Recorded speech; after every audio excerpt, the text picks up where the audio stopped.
D'accord. Troisièmement et finalement, pour conclure avec la gestion ministérielle, nous avons parlé d'abord du ministère, de la gestion des ministères, nous avons parlé de la gestion dans le sens de l'administration.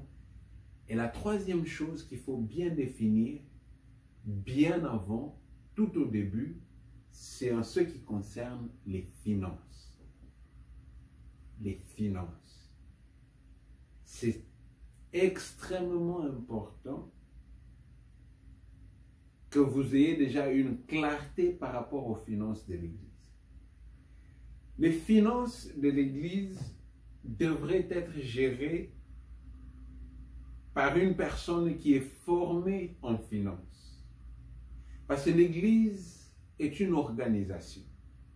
Dans une entreprise, on ne va jamais donner, dans une entreprise, mais dans une ONG, on ne va jamais donner les finances à quelqu'un qui ne s'y connaît pas dans les finances. Et donc, les finances, il faut toujours laisser entre les mains d'une personne qui est formée en finance. Je vous donne un exemple. J'ai fait mes études en économie et finance et dans les affaires. Je suis diplômé en économie, finance et les affaires, et aussi dans la gestion hôtelière. Mais malgré cela, nous avons une autre dame à l'église qui a fait toute sa vie, toute sa carrière dans les finances, qui se charge des finances. Les finances doivent toujours être gérées par quelqu'un qui a appris les finances, qui a de l'expérience dans les finances. Et je vais dire ceci sans vouloir outrager, et j'espère que cela va bien résonner, que vous allez bien m'entendre. De préférence, les finances ne devraient jamais, au grand jamais, être gérées par le pasteur. Le pasteur est trop occupé avec l'état d'âme des membres. Le pasteur est assez occupé avec le ministère de la parole pour s'imprégner également des difficultés, des problèmes du département des finances. Les finances sont extrêmement compliquées. Et il ne faudrait pas que le pasteur se mette aussi sur les finances. L'Église risque déjà d'échouer. L'Église risque déjà de tomber dans la catastrophe.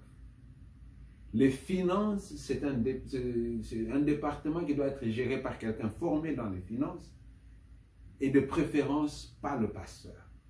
En tout cas, pas le pasteur titulaire. On peut avoir un pasteur consacré spécifiquement aux finances. Il n'y a pas de problème. Mais pas le pasteur titulaire qui est également en charge du ministère de la parole. Et donc, je disais les finances. Dans les finances, il faudrait qu'il y ait la comptabilité. Dans les finances, il faudrait qu'il y ait la planification financière. Et il y a toutes ces différentes choses qui se retrouvent dans les finances. Dans les finances, où on aura dans la comptabilité, par exemple, les comptes recevables, les comptes de dépenses. Donc, on va considérer toutes ces différentes choses. Donc, dans les finances, c'est aux finances qu'on va décider dans quelle banque nous allons mettre les fonds. À chaque fois qu'il y aura demande, par exemple, du ministère d'Affermissement et du Bien-être, nous voulons intervenir dans la situation de tel ou tel autre. C'est le département des finances, le ministère de la Finance, qui va maintenant décider comment débourser cet argent. Les finances, c'est très important, c'est très important. La chose qui est très importante encore dans les finances, c'est la transparence.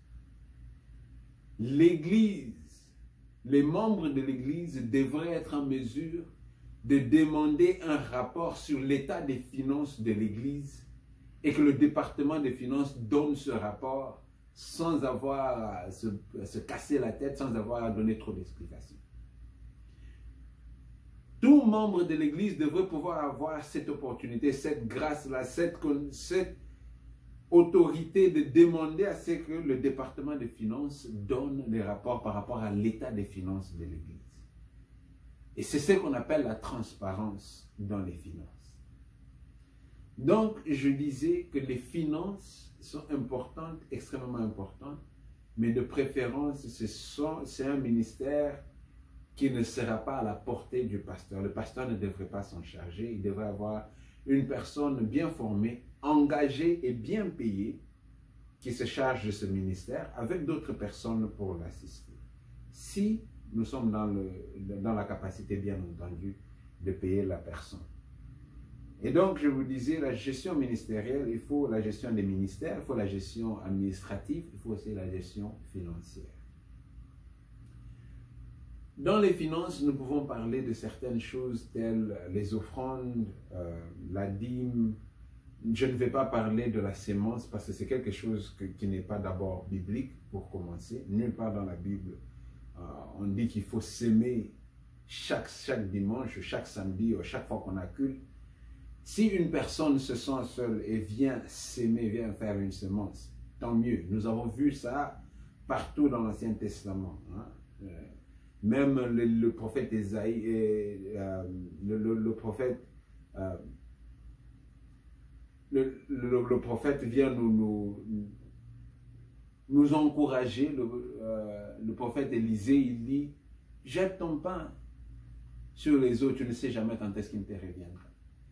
Donc nous avons tous ces exemples dans l'Ancien Testament, dans la Bible, où s'aimer une semence, c'est encouragé. Mais en ce qui concerne la tradition de l'Église, pour donner à l'Église, il y a deux choses seulement qui sont demandées, c'est la dîme et l'offrande. Je commence par l'offrande. L'offrande, la Bible le dit, donner avec un cœur rempli de joie. C'est ce que l'on décide de donner à l'Église. L'offrande ecclésiastique, bien sûr. On peut faire une offrande à quelqu'un d'autre, à une personne, mais ça n'a rien à voir avec l'offrande dans l'Église. Je parle de l'offrande dans l'Église. C'est ce qu'on décide de donner.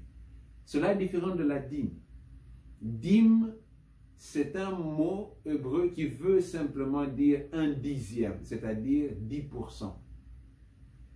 La Bible exige, Dieu exige que nous devons donner à Dieu 10% de tout ce qu'il nous donne, parce que ça ne nous revient pas, ça appartient à Dieu. Je le répète, la dîme n'est pas quelque chose que tu donnes de ta gentillesse. Ce n'est pas à toi, ça appartient à Dieu. Et c'est exactement 10%. Pour que ce soit appelé dîme, ça doit être 10%. Si tu donnes 15%, tu as donné ta dîme plus 5% en offrande.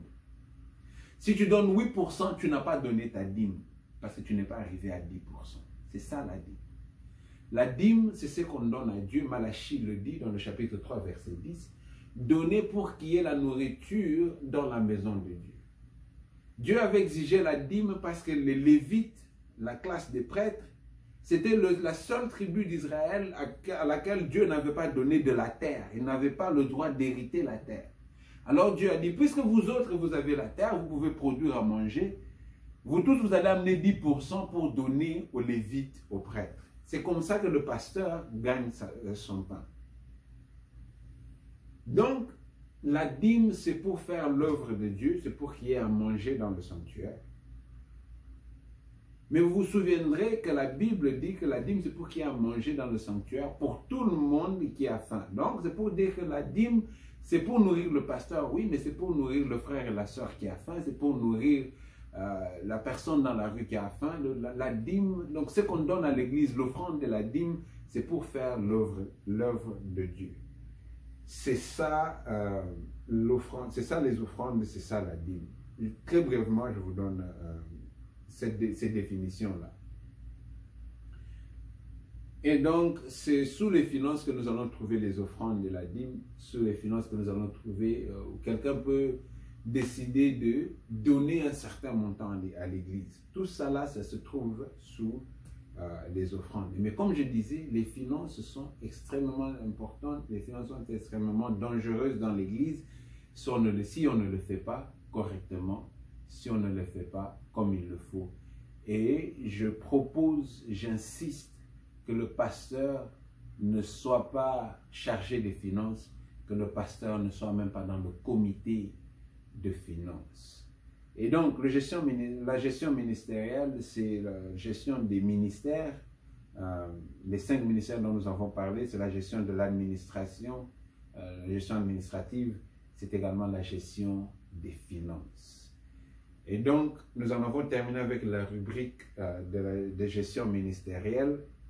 Et je ferai une autre rubrique pour les pasteurs, les serviteurs, où je vais parler un peu de ce qu'on appelle le soin de soi. Et je vais terminer avec ça pour les pasteurs. Et encore, comme je disais, s'il y a des sujets où vous dites que vous voulez en savoir beaucoup plus, allez-y et faites une demande, faites une liste et je verrai comment je peux adresser vos demandes, vos requêtes, vos questions. Nous en avons terminé là. Et comme je disais donc pour les pasteurs, je vais continuer, je vais faire une petite rubrique où je vais parler du soin de soi. Donc à la prochaine, que Dieu vous bénisse.